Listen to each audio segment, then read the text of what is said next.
for sure this time. All right, let me fill up my water. What'd you say? Okay, are you going live? We are live, I believe. Let me go verify it. I already thought I did this. Okay, so hi, this is Linda Marcus Smith. This is our second try to do this live. First time didn't work. So Linda Marcus Smith with Comic Spot here. This is interview number 718, I believe. Today we have an amazing comedian with a great inspirational story. But before I get to who is our guest today, I want to tell you who the sponsor is for Comic Spot. It's ahabroadway.org. Just go to Aha Broadway. Look what they're doing for children, for seniors, and for veterans. If you want to up your game in improv, comedy, or stand-up or acting, Aha Broadway is the place to go. Right now, you can take $10 a session classes with Chris Murphy, a well-known East Coast headliner. So get on over to Aha Broadway. Thank you so much for being my only paid sponsor. They're my only fan. Oh my gosh, today on Comic Spot, kick back, put your legs up. Just don't let me see if you're wearing clothes or not. I'm not into that. Today we have a guest, you're gonna love him. I've already gotten to know him a little bit because we started talking and had to start all over again. So here we go, round two, take two. Let's welcome to the stage someone in the other square right after I read you his introduction. Boy, if I have to do everything today twice, I'm gonna be tired. Chris is our guest. You're gonna love Chris Cook. Chris was born in Chicago. He's a survivor, I can tell that already. But he grew up in Texas. So he began cooking chili at local cook-offs in Texas and excelled in showmanship. This category with the chili team, Southside Foggy Mountain Chili. It was basically stand-up comedy with a bullhorn, funny skits, synchronized stick horses, and now the now famous underwear contest, which we're going to have to do a deep dive into. Southside Foggy Mountain is the most decorated show team in the chili world. Awesome, man. I can't wait to hear all this. After a stroke from cracking his neck, Chris promised himself in the ICU that he would get out of the hospital and move to Austin and stop talking about comedy and start doing it.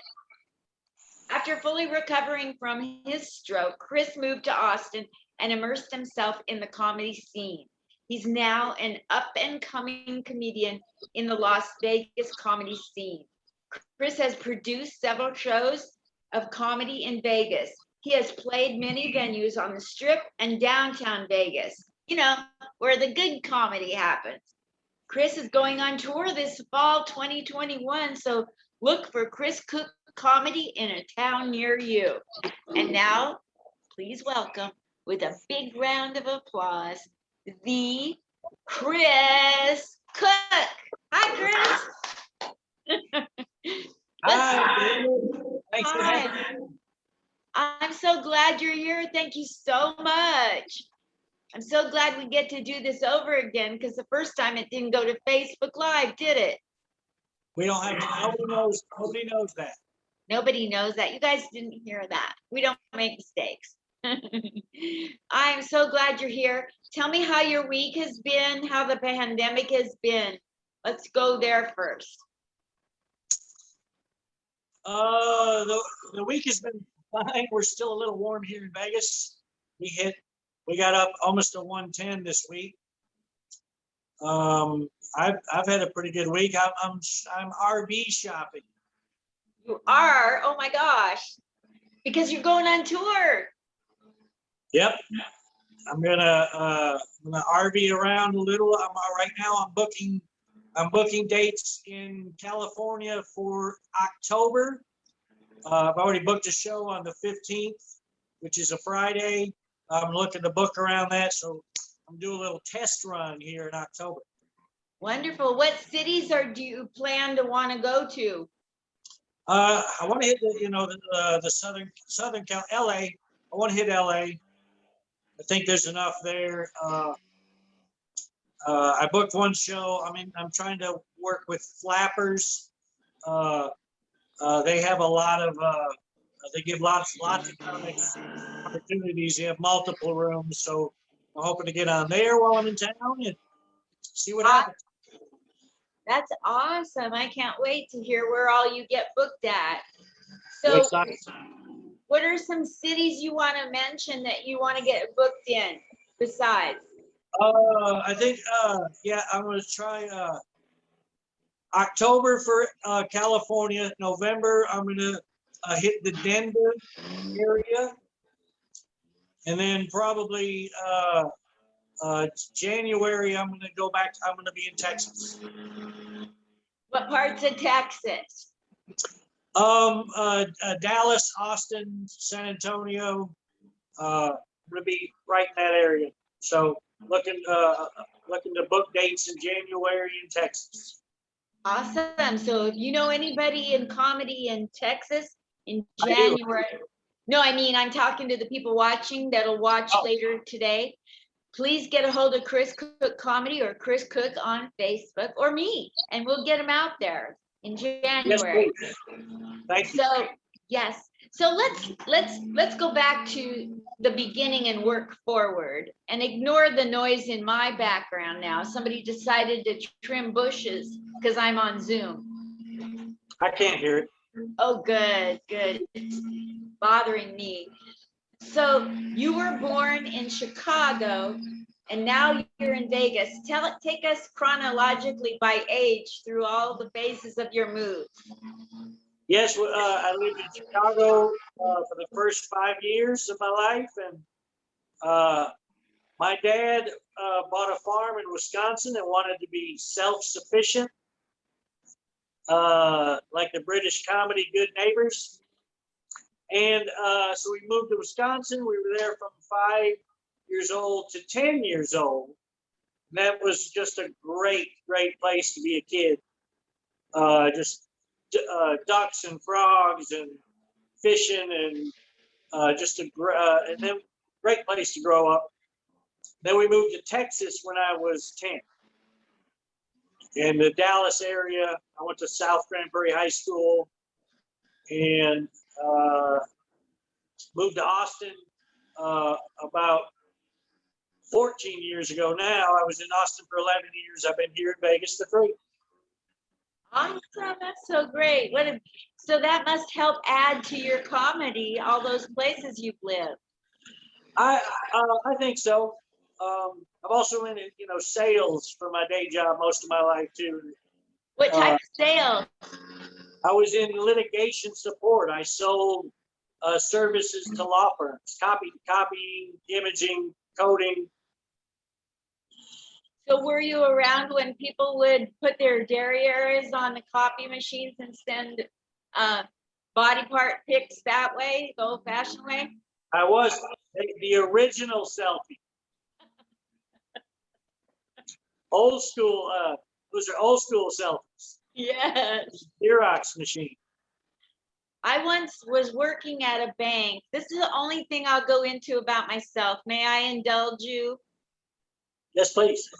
I'm a big practical joker. Like if I get to know you and know it, you won't mind, I will practical joke you. And when I was at Washington Mutual, it was before I got consent to practical joke people. But I got so sick and tired of being a corporate mucky muck and all the procedures. And so I decided that in the training department where I was at, I was always coming up with memos of things that changed in law and in banking. It's so boring. So one day I put out a fake memo that next time, we have a new policy where we track you using the copier. So now what you need to do, and I laid out the steps. You key in your department, you hit erase, then you key in the number of copies and you hit go. Well, department numbers were really long. So it caused a backlog at the photocopiers. They believed it. And I was pulling Yeah. on all those departments, the trust department, the IRAs. Then they found out where it came from. I don't think they've forgiven me yet. That was your last day at WooMoo. Oh my gosh. I love practical jokes. Do you like them? I do. Yeah.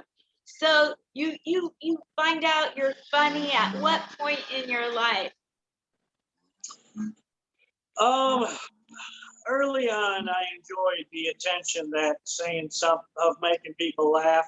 On my 40th birth, my 30th birthday, my mom gave me this book of memories, and in it was my first grade report card. Back then, we had something called citizenship, and I got a U in citizenship.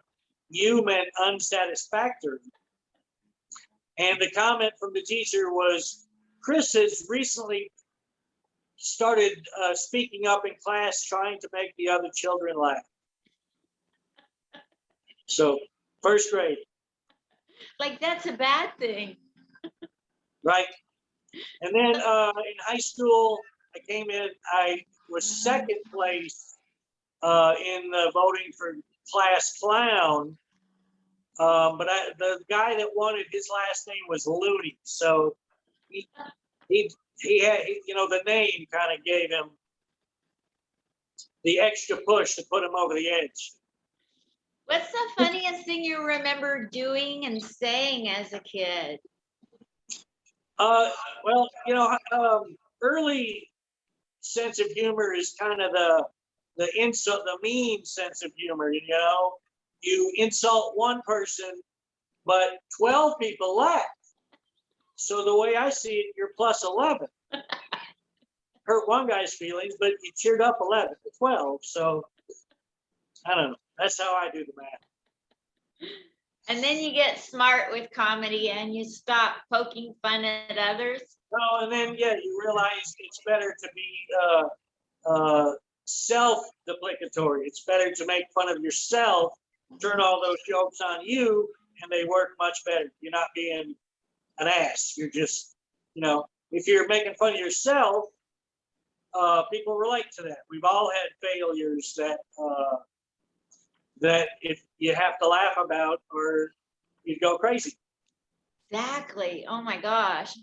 So you were mentioning in your intro that you suffered a stroke. At what age did you have your stroke?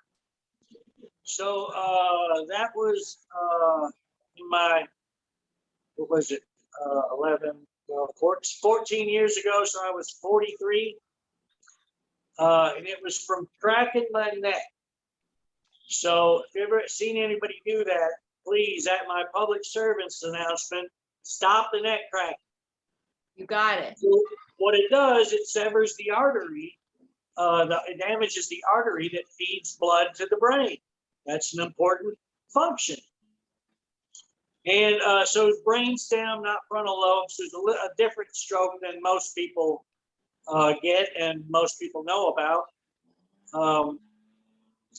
But yeah, no, it was terrifying. I was in ICU. I couldn't stand. I couldn't walk. 3 days in ICU. That's where, as I said in the intro, I made the pledge that if I get out of here, I'm gonna stop talking about comedy and I'm gonna start doing it. And I also I was in Dallas, Texas at the time. Dallas was killing me. I had many friends in Austin. I'd go visit them, and the drive back to Dallas on Sunday physically hurt my heart. So I knew that's where I was supposed to be. So 100 days out of ICU, I moved to Austin. So April 1st, my stroke was in December. April 1st, I moved. I kind of moved down there, and came back and told my family, hey, I'm thinking about moving to Austin. They're like, what? No, you just had a stroke. We are your support system. We are here in Dallas. I was like, well, remember when I said I was thinking about moving to Austin? I actually already did. I love it. But, everybody, the frontal lobe stroke is much more devastating and much longer recovery period than the one in the brainstem. So I was fine. I was 2 years later, I ran a half marathon. You what? I ran a half marathon in Austin 2 years later. You are just waiting in line to be on Oprah Winfrey, aren't you? Please, Oprah, call me. I'm gonna call AGT about you. You got quite the backstory. Wow. Yeah, it's been an interesting life. I've been a runner. I've always tried to eat healthy, but I've already had a stroke and cancer. So what do you do? Just keep on living. You've already had a stroke and what? He's blowing that machine right by the window. What a brat. Well, and I say this all the time, but if I hadn't had the stroke, I wouldn't be here now talking to you. Wow. So I give thanks to the man upstairs every day for that stroke. So I guess, I'm stubborn. I don't listen very well. So sometimes God will say, all right, you listening now? Exactly. And I heard, and I did. I got out of there. I moved to Austin, started writing down my jokes almost immediately. And then it took a couple of years, to physically recover from the stroke and get, and then I did my first the Velveeta room in Austin, Texas. Couldn't hear the thing you said. Just a second. I gotta ask this guy to. I think he's moving away. Just a second. Well, I'll vamp.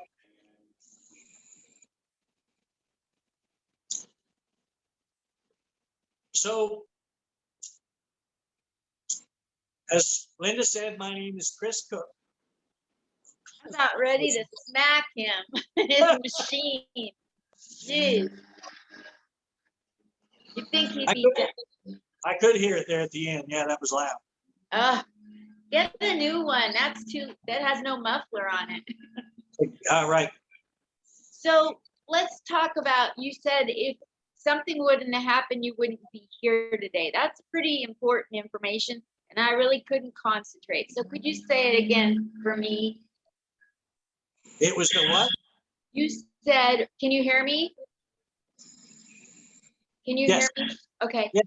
You said earlier, a few minutes ago, if it wouldn't have been for the stroke, you wouldn't be here. Can you explain that? Because I was distracted. Yes. So, like I said, in ICU, I made a pledge to myself that I would, always been entertaining in different ways. I was in high school marching band, I was in the jazz band, I was in the youth choirs, I was in drama in high school and college. I had no problem with the spotlight. I've sang solos in church. I played my trumpet solos in front of stadiums. So I'm the guy at the party that everybody says you should be a comedian. So it was always in the back of my mind. But to commit to it and to do it is a whole nother step. So while I was in ICU, not knowing if I was going to wake up in the morning. You go to bed 3 or 4 nights, not sure if you wake up. it gives you plenty of time to reflect. And I knew I had to get out of Dallas, and I knew I had to make major changes in my life. And I did. I moved to Austin, started telling jokes. So yes, every day I thank the Lord for that stroke. Wow, that's a beautiful story. It really is. It's a blessing. It is. I got brain trauma from a drunk driver, and it was the best thing that ever happened because, you know, people can't see a brain injury, and if you don't recover fast, they just ghost you. And I got rid of all my fake friends. So, Right. The stroke is a brain injury. yes, absolutely. So you're on the mend and you have very little or no side effects lingering from it. Is that correct? Correct. And that was coming up on 14, 15 years ago for the stroke. So no lingering effects. I'm So healthy. Sorry. Healthy, happy life. My very active. My brothers just came in from Texas in June, and we hiked the Grand Canyon.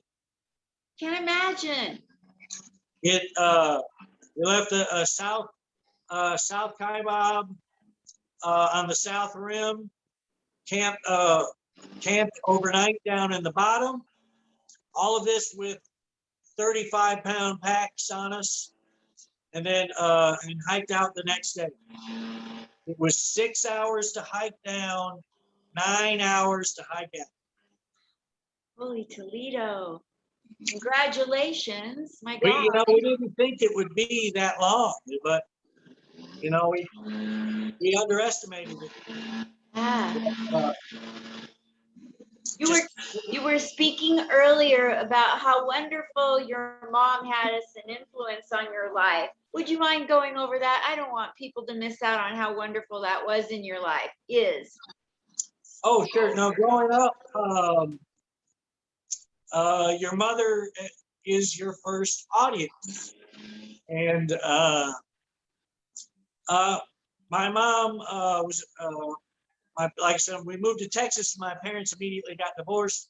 My mom is a single mom of 4 kids, and she worked her ass off to make ends meet.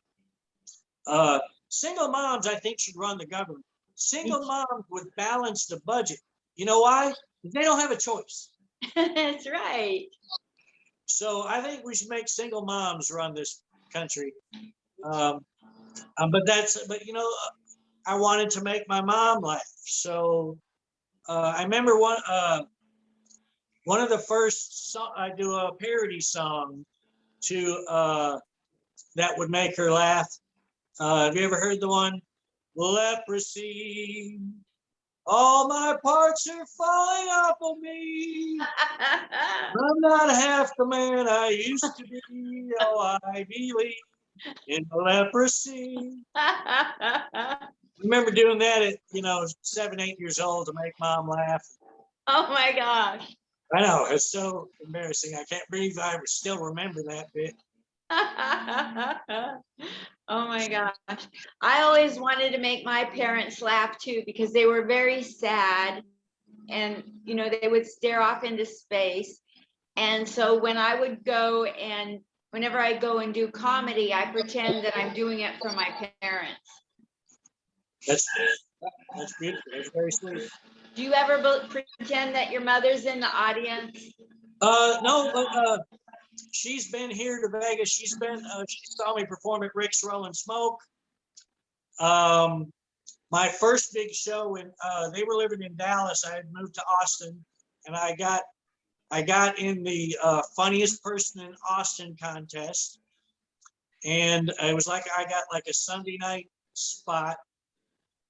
And my family, my mother, my stepfather, my 2 brothers, my brother's wife, big carload of them, drove from Dallas to Austin 3.5 hours, watched my 6-minute set, and then got in the car and drove back to Dallas.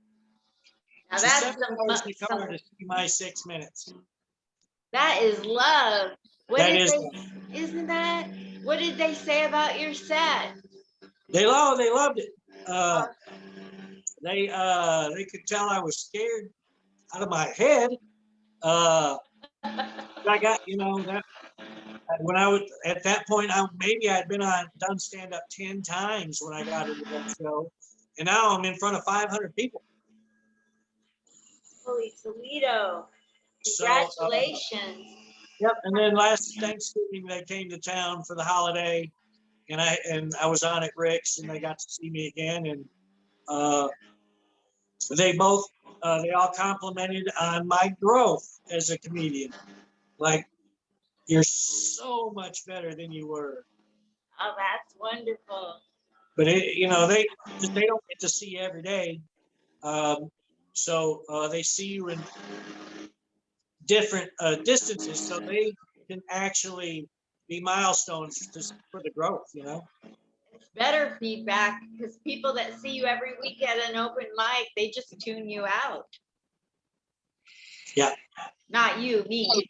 Speaking about me, they tune me out. Oh my gosh. So let's talk about some other things that are in your introduction here. Here he comes with that machine again. Oh yeah, the chili cook-off. Said here that Southside Foggy Mountain Chili. I want to hear about that and the underwear contest. Okay, now I sent you a photo of the underwear. Yes, and I posted those on. Okay, so this is the trophies we get for first place in showmanship at the chili cook-off. This is a 2006. Southside Foggy Mountain has won 12 of these, different sizes. The bigger ones for first, and then they go down for second, third, fourth, and fifth. But we've won a dozen of these trophies in Terlingua at the chili cook-off. Not for chili, that's for the showmanship. So when we got into chili, every team was doing the showman. It was entertaining the crowd, sometimes it's just decorating your little chili booth that you're giving out the chili. Sometimes it's skits. Sometimes it's music. Southside Foggy Mountain Chili team. We were a bunch of guys that were in high school band together. So we first started out by bringing our instruments out there and playing marching band music, basically. And then we evolved.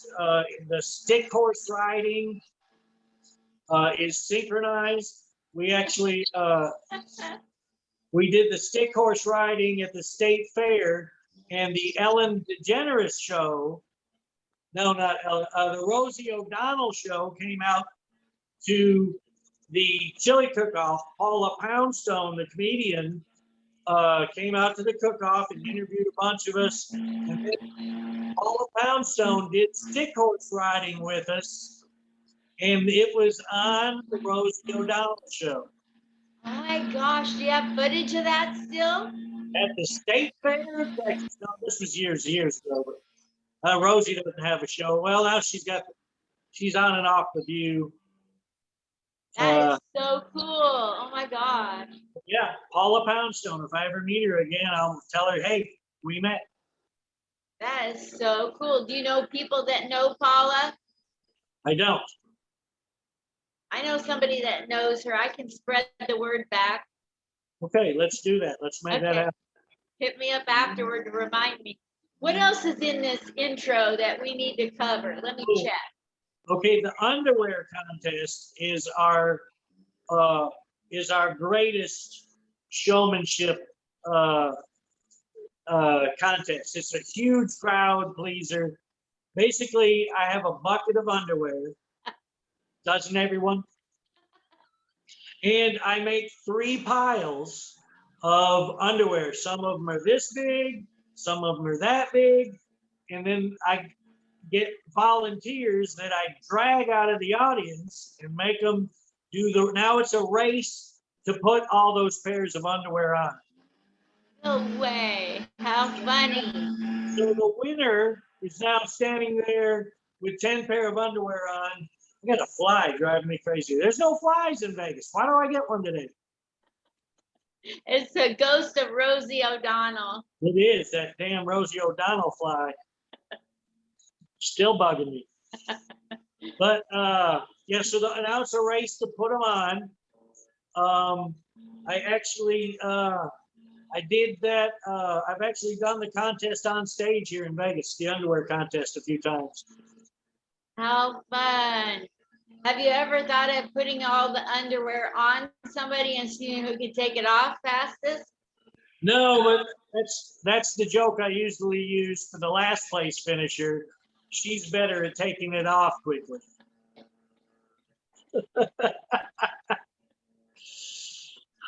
Oh my gosh. You know, they do have comedy shows where people take off their clothes. Yeah, there's the underwear show here. Yeah. Oh my gosh. And yeah, it's the underwear contest to the gentleman that hosts the show, and I don't think he got it because he didn't sound interested at all. It's a crowd pleaser. It would be. Yeah. So in the years you've been doing comedy, how would you characterize how fast you've gotten places, how many things you've accomplished? Where are you at with pleasing your own goals? Well, my goal right now is to get this fly off my face. Oh my goodness. But no, Vegas has been great. I've got to produce shows since I've been here. I had a open mic 2 summers ago before the shutdown. I had an open mic at DT's on Lake Mead for a while. Krista Kay and I hosted a show at Charlie's Down Under, Lake Mead and Buffalo. That show ran for 6 months. Lots of fun. You know, getting to produce is great because of the connections you make. Producing like your show here. Just think of you've had so many great interviews, but they're not all local. So yeah, now like I said, I'm gonna start touring and booking shows in October for California, mostly LA. A guy that was on my show with Charlie's produces a show now in LA. Boom, he booked me for October 15th. Wonderful. Yeah. Very great. So what do you want to accomplish in your life and in comedy before you get old and die like me? Well, I've also filmed a special since I was here. Yes. That's on my website. If you want to go to chriscookcomedy.com, you can check my special. I got a couple more episodes of the pay-per-view that are going to drop here in the next few weeks. So look out for that. I put most of the dates. I haven't updated it yet, but the dates I'm going to perform are also events on chriscookcomedy.com. Check that out. Congratulations, by the way. Thank you. Short-term goals now, I want to tour. So, like I said, I'm RV shopping. I'm hoping to do California in October, looking at Colorado for November, head back to Texas in December to spend some time with the family, tour Texas in January, February, and March, Texas, Oklahoma, Texas and the surrounding, first part of the year. I want to start doing some comedy festivals. I think I have the material now. I have the length of material I need, the variety. It's just getting out there and growing your brand. Absolutely.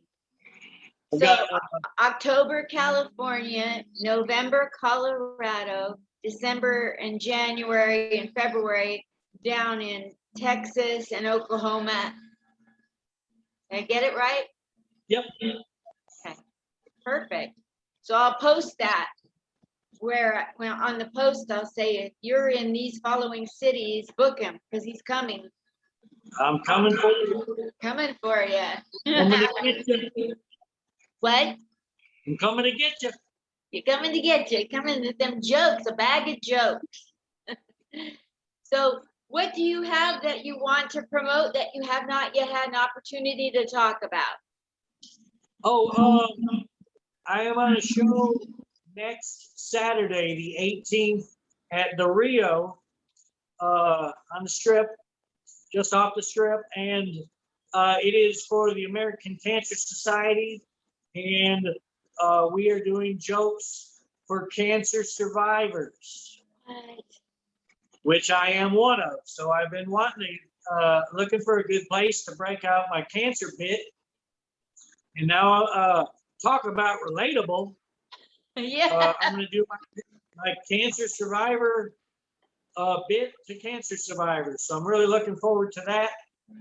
Making them, giving them some positive energy and helping them laugh and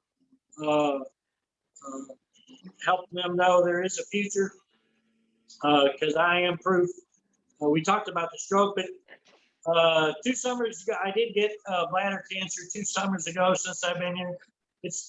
We've had to shut down and I got cancer, but I really do love Vegas since I've been here. Are you going to be at the Rio when Mark Cohen is there? I'm not sure. This is like a convention or something. So we're not in a comedy room. I think we're in a convention center. Got it. Wow. One of the convention halls. So I'm not exactly sure of the details on that. You got to get some video footage of that set. Yeah, that should be fun. Again, like I said, I booked Ross Copeland has booked me at one of his shows in LA on October 15th. What? On October 15th. So that's where I'm looking to book around that date. Okay. That's a Sunday. Perfect.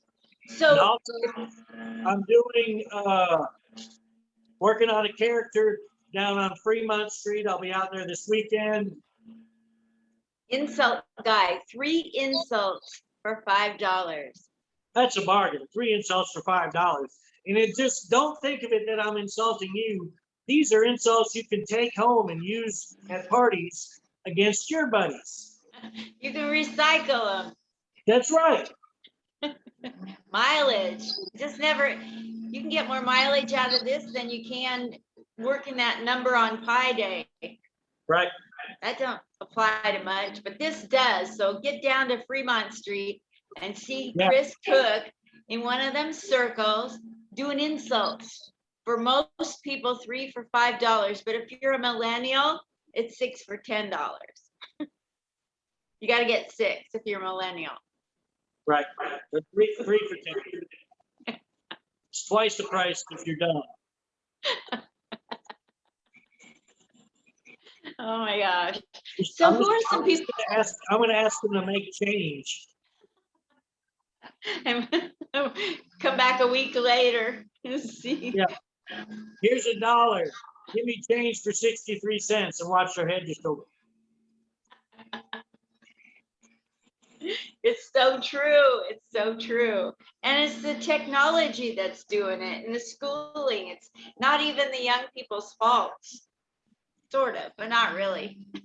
No, they're projecting the millennials to live a shorter life than their parents. Good. Their laziness is reversing human evolution. Yeah. Boy, I'll tell you. Who are some people in your comedy life who have encouraged you that you want to give a shout out to? Obviously, my family has been, like I said, very supportive. I first got to town. One of the producers that helped me out a lot, Phil Pareto. I want to give a shout out to Phil. His father passed away the other day. Love you, Phil. Prayers to you and your family. Other comedians that have been in town that have been supportive of me. Steve McAnally, Chris Shaw has always got great advice. There's just so many. Don Barnhart has been a great resource here in town for young comedians, just a great guy. Let's shout out, thank those people. I want to thank you, Linda Marcus, for having me on your fun show. I have had a blast with you. We What did a it. great show, yes. Thank you. Sorry it took me so long to get on. We should have done this soon. That's okay. As long as you came on the show, I'm fine. And for all you people that are avoiding coming on the show, shame on you. Shame on you.